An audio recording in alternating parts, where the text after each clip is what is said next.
I'm here with the Thurston Youth Climate Coalition doing an art build. And we are really excited to talk to you about what is happening today and what's coming up. So let me start right here. What are you up to here? What's happening?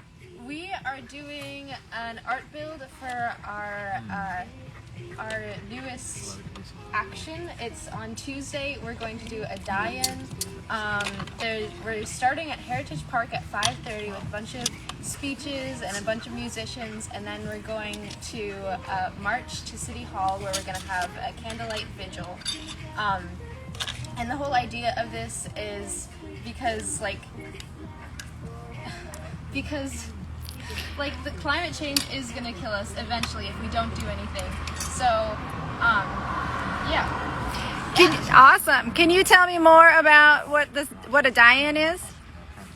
A die-in is basically an act of staged death in order to draw attention to a particular issue. It's like a sit-in, but with the added aspect of death. And we wanted to do this because we felt that this is such a serious, real threat, and we wanted to kind of call attention to this. Awesome. Thank you so much. So tell me about the background of this. Where did this idea come from? The die-in? The whole thing. Louisa! Yeah, Louisa! Hi! I took,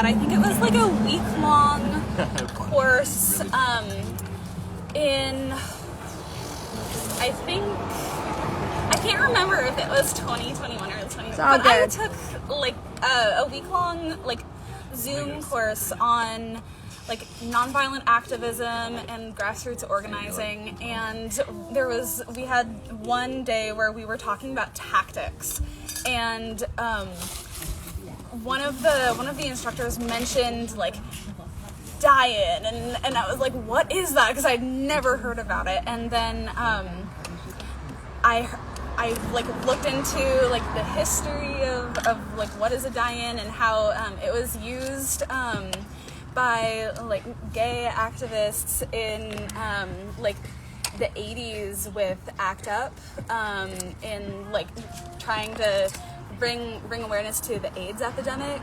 and I was like, this sounds like a really cool thing that definitely is applicable to climate change, just because it poses an existential threat, and so we might as well use that to our advantage by bringing some theatricality to our protests. Awesome. That's amazing. I see you're working on a pretty interesting sign over here. Can you show us that? Yeah, sure. And tell us what's going on here? Well, this is kind of part of our inspiration for the die-in, is kind of these causes of death, and that there's so many ways that climate change affects us and can affect the course of our lives. So we got a couple in here. We got droughts, mental health, which is not talked about as much as it should be. Should I hold up iron? Just talk louder. Oh, just louder. Okay. Sea level rise, air pollution, floods, extreme heat, wildfires, hurricanes, capitalistic abuse, access to food, shelter, and transportation, ocean acidification, deforestation, loss of biodiversity, and famine. And I'm not even done, so yeah. Wow, that's a lot for young people to hold. Yeah. Which is why mental health is on there. Yeah. Does anybody want to talk a little bit about that connection? I mean, I can talk a little bit about it if we want to be really, really frank. Yeah. Because, oh man, I'm gonna move over here so you're not so backlit. here, I mean, if we want to be just no holds barred kind of thing, when I first started really researching climate change and okay, what does it mean? How is it going to impact just humanity and civilization as we know it? I was in my freshman year of high school, so I was 14,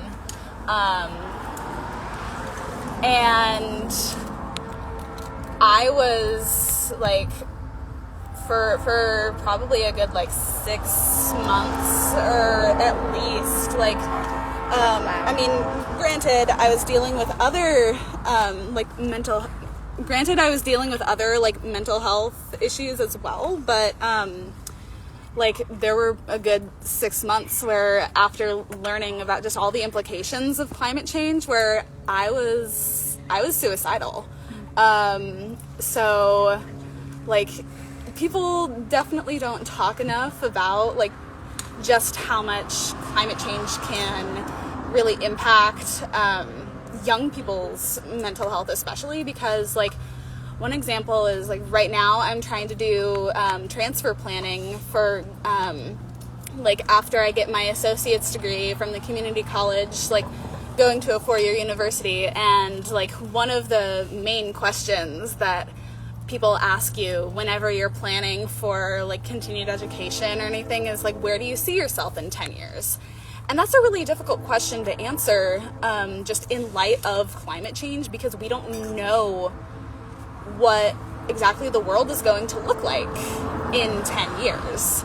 So it's a lot for young people to handle. And like, personally, the best way that I've found to deal with that is by doing things.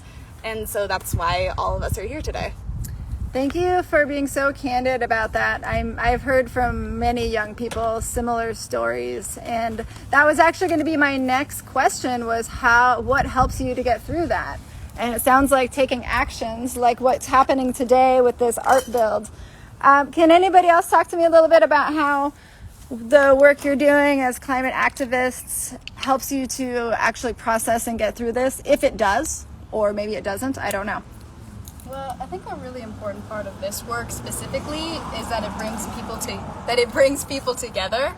And so it's kind of being on your own and just wallowing in the immensity of this is heartbreaking.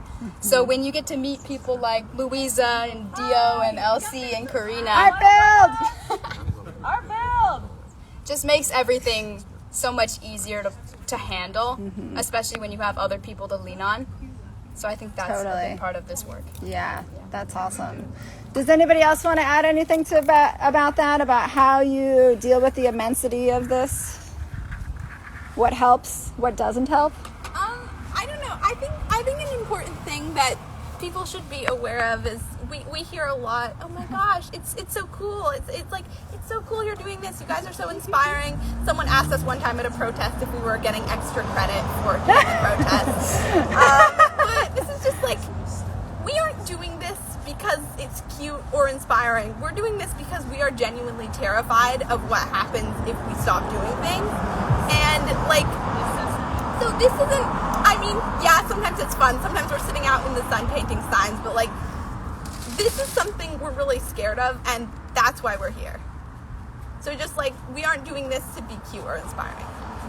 It's just a happy side effect. Yes. Yeah.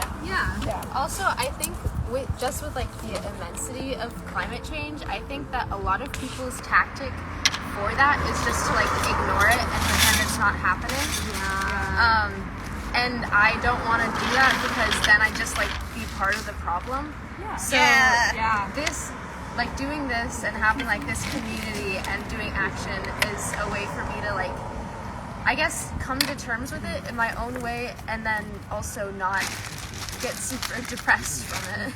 Yeah. So It really allows you to like acknowledge the problem and do something productive about it, and not it forces you out of your bubble and you can't ignore it, but then you also get to do something about it. So. Yeah, and then also you're exposed to the fact that like we still have, you know, solutions, and that we can implement now, that we have like we have the technology that we need, we have the money that we need.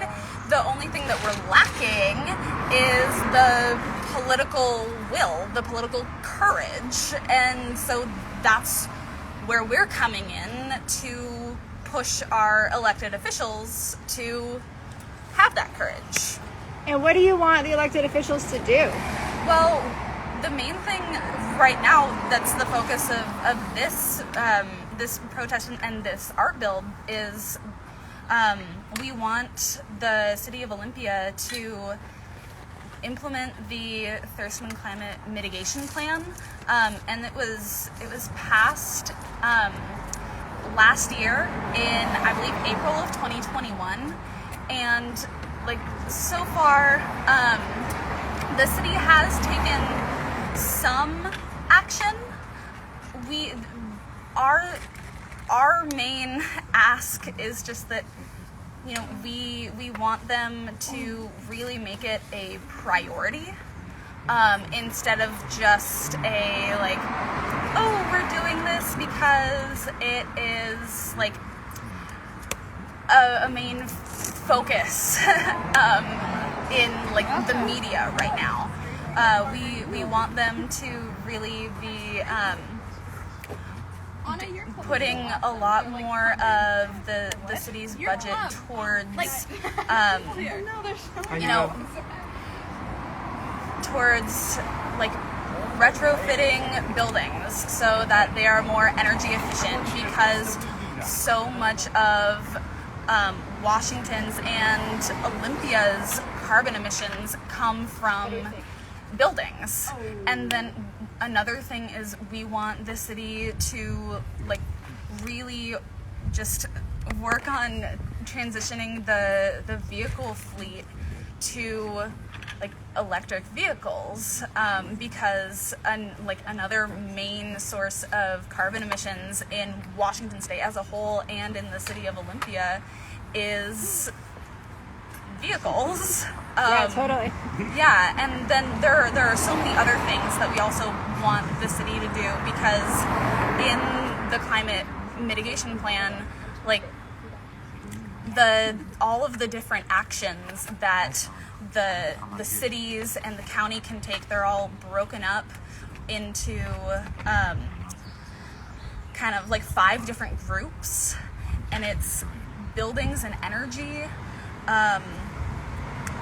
oh my goodness, I'm trying to remember, transportation and land use, agriculture and forests, water and wastewater and waste in general, and then various actions that are like cross-cutting actions is what they're called, is because they are involved in multiple different kind of like categories, and all of these different actions, like there are some that local governments can implement like on their own without involvement from the county or involvement from the state, and those are the ones that we really want the city to focus on implementing right now, because it's within their control. And the only thing that they're waiting on is themselves. That's it, and we just want them to stop waiting. Yeah. Thank you. That was so well said. That's pretty much what we want. That was incredibly well said. Thank you so much, Louisa. Really, you broke that down so well about what we want, what you want the local government to do, and what they can. Is there anything else you want, like, people to do? There are people who are watching this right now. Do you want to say anything in particular to them? Come!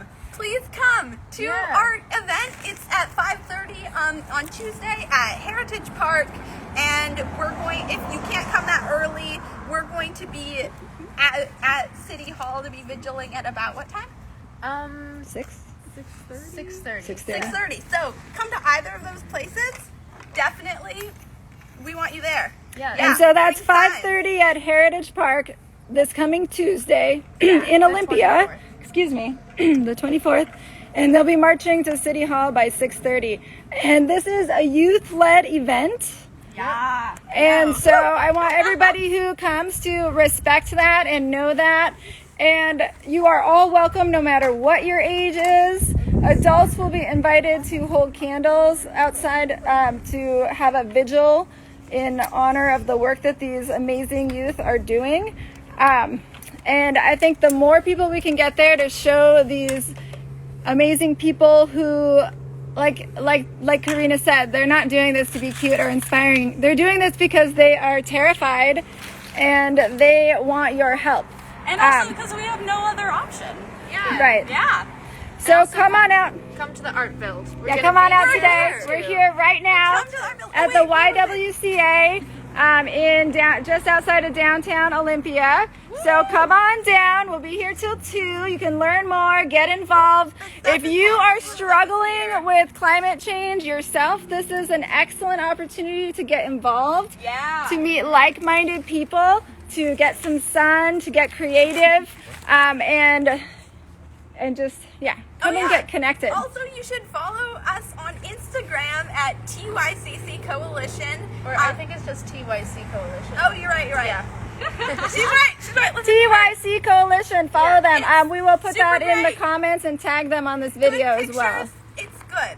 Yeah. Yes. And tell me about these buttons you're making. Oh, these are buttons. They say I died. The 2022 Diane. Louisa, don't laugh at me. We're selling them. That is what I do. For money. Oh, and we do have fun with this. What are the buttons for? And the money is for TYCC because the TYCC is us, the Thurston Climate Youth Coalition. And we're broke. And it's so we can do more stuff like this in the future. Because this is for all of our future. Will you all get together over here for a sec? Anybody who's left? I don't know. We lost a couple people, but We lost 6 people. but we've got 3 of these amazing leaders right here with their buttons. You know you want to come down and make buttons and signs. And if you can't come down today, come out on Tuesday in full force. Bring your kids, bring your friends, bring some water. Yes. And And- then also, remember to vote. Yeah. Vote. Vote. In Thurston County, like in Washington, I can't remember what day the primaries are, but they're in August, and then the general election is in November. Vote. We need both collective action and electoral participation. Yeah. Yes, definitely. And I know that your goal is not to be inspiring, but I have to say a huge heartfelt thank you to each one of you. Because inspiration is so needed. Hope is so needed in these times. And connection and art really can bring us together. And when you're inspiring somebody else to take action. And that can just, I'm learning how inspiration works in this way of like, you put it out there and it comes back. It just gets bigger and bigger. So let's inspire the whole world to take action and make a future that we can all thrive in. All right.